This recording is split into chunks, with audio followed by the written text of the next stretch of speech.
নমস্কার বন্ধুরা, আজকে ছড়া দিয়ে মাছের ঝোল করবো। কী করে রান্না করে দেখুন। এদিকে মাছ নিয়ে নিয়েছি, ছড়া আলু নিয়েছি, এদিকে ছড়া কেটে নিয়েছি, ধুয়ে বেশি করে নিয়েছি। কড়াইয়ের জল দিয়ে দিয়েছি, দিয়ে দিতেছি ছড়া আলুটি, দিয়ে লবণ দিয়ে দিতেছি। এদিকে মাছের গায়ে হলুদ দিয়ে দিতেছি, দিয়ে দেবো লবণ। মাছটা ভালো করে মেখে নেব। এদিকে কড়াই বসে দিয়েছি, দিয়ে দেবো মেখে রেখেছিলাম যে মাছটি, এই যে দিয়ে দিতেছি। এক এক করে মাছটি দিয়ে দেব। এদিকে আমার মাছ দেওয়া শেষ, এদিকে ছড়া সিদ্ধ হইতেছে। এদিকে এক পিঠ মাছ ভাজা হয়ে গেছে, আর পিঠ উল্টে দিতেছি।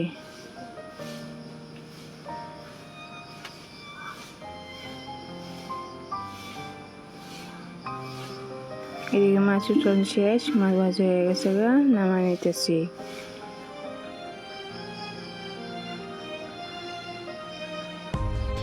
মশলার আয়োজন, এদিকে আদা কুচি করে নিয়েছি, মরিচের গুঁড়ো দিয়ে দিয়েছি জিরা ধনিয়া, হলুদ গুঁড়ো, স্বাদ মতো লবণ।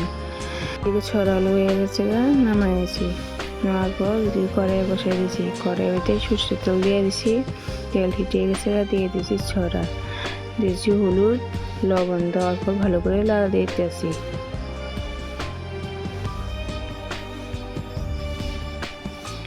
এদিকে ছড়া ভাজা হয়ে গেছে, নামাই নিয়েছি। কড়াইয়ে ছোটো তেল দিয়ে দিয়েছি পাঁচ ফোড়ন, তেজপাতা দিয়ে দেবো। ছোটো একটা পেঁয়াজ কুচি করে নিয়েছি, দিয়ে দিচ্ছি। এদিকে মশলা ভিতরে জল দিয়ে দিতেছি। দেওয়ার পর দিয়ে পেঁয়াজ ভাজা হয়ে গেছে, দিয়ে দিয়েছি মশলাটি। এদিকে মশলা দিয়ে ভালো করে লাড়া দিয়ে দিতেছি। মশলা কষে গেছে, দিয়ে দেবো ছড়া আলু সিদ্ধ করে রেখেছিলাম, যে জলটা দিয়ে দিতেছি। দেওয়ার পর ভালো করে লাড়া দিয়ে দিতেছি। এদিকে ঝোলটা ফুটে উঠেছে, দিয়ে দেবো ভেজে রাখা মাছটি। দেওয়ার পর ভালো করে লাড়া দিয়ে দিতেছি। এই ঝোলটা ফুটে উঠেছে, তরকারি হয়ে গেছে, তরকারি নামিয়ে নেব এখন।